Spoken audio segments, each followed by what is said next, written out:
আজকের আমি গুজিয়া বানাবো, তাই জন্য একটু নুন দিয়ে দিলাম ময়দার মধ্যে। ময়দারই বানাচ্ছি।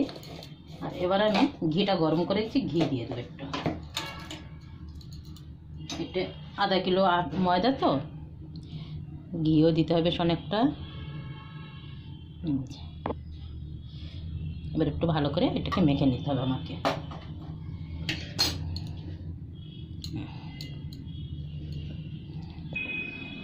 এবার আমি অল্প অল্প জল দিয়ে এই ময়দাটাকে মেখে নিলাম, শক্ত করে মাখবো।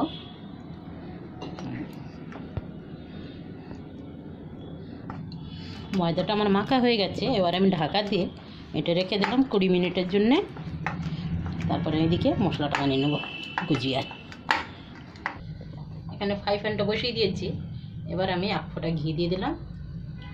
এর মধ্যেই আমি এই কাজু বাদাম আর কেটে রাখা বাদামগুলো ভেজে নেব।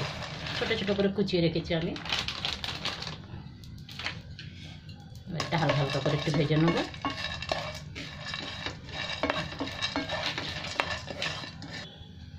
এখানে আমার বাদামটা ভাজা হয়ে গেছে।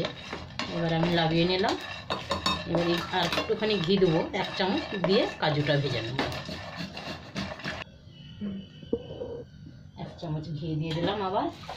এবার আমি কাজু বাদামটা দিয়ে দেবো, একটু ভেজে নেবো। এটাও কুচিয়ে রেখেছি ছোটো ছোটো করে।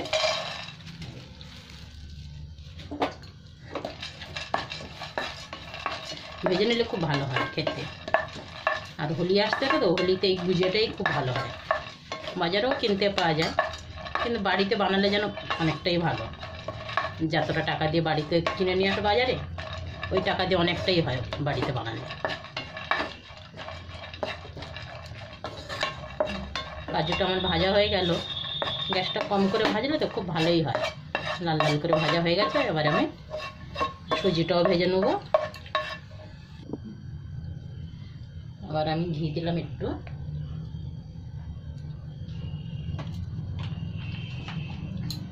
এবার সুজিটা দিয়ে দিলাম 1 বাটি।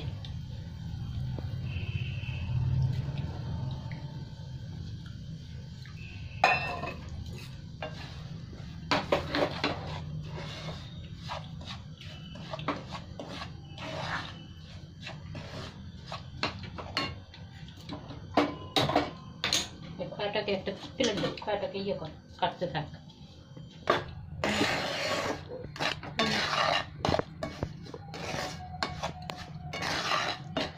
আমার সুজি এখানে ভাজা হয়ে গেছে। এবারে আমি এটাকে খালি করে নিলাম, নিয়ে আবার খয়াটাকে একটু ভেজে নেব। এবার আমি এখানে খয়াটা দিয়ে দিলাম। এখানে 250 খয়া আছে আমার।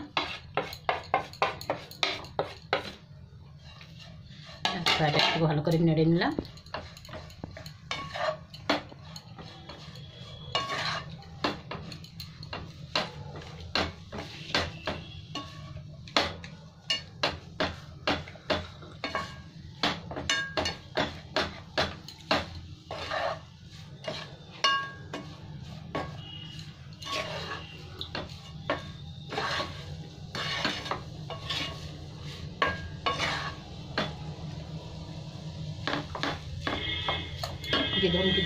এবার আমার খয়া তো হয়ে গেছে ভাজা। এবার আমি ঠান্ডা হলে এর মধ্যে ঢেলে দেবো। তারপর আমি চিনি গুঁড়ো করে রেখেছি, এটাও মিক্স করব। চলো গ্যাসটা বন্ধ করে দিলাম। আমার সব ঠান্ডা হয়ে গেছে। এবার আমি চিনির গুঁড়ো দেবো। হালকা গরম আছে কিন্তু এটা মিক্স করতে হবে সব একসাথে। একটু নাড়তে নাড়তে আমার এইটা হয়ে যাবে। খয়াটা ঠান্ডা, মানে চিনির গুঁড়ো দিলেই মাত্রে জল ছেড়ে যাবে একদম। এবার আমি চিনিটা দিয়ে দিলাম গুঁড়ো করে। এটা একটু মিষ্টি মিষ্টি ভালো হবে তো, তাই একটু মিষ্টিটাই বেশি দিলাম চিনিটা। এবার আমি 100-200 গ্রামের মতন চিনির পাউডার দিয়ে দিলাম। সাথে একটু মিল্ক পাউডারও দেবো, খেতে খুব ভালো হয়।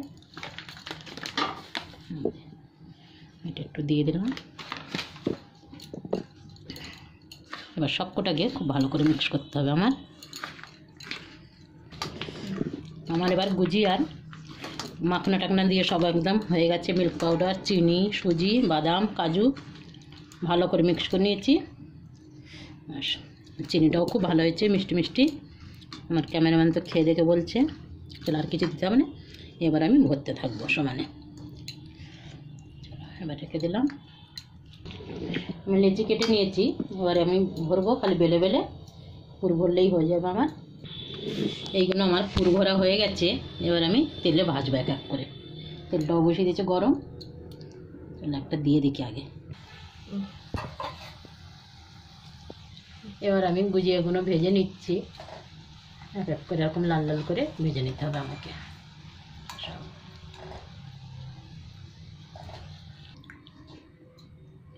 আমার হোলির গুজিয়া রেডি হয়ে গেছে, খুব সুন্দর হয়েছে, অনেক হয়েছে, এখনো পুরো বেঁচে গেছে আমার।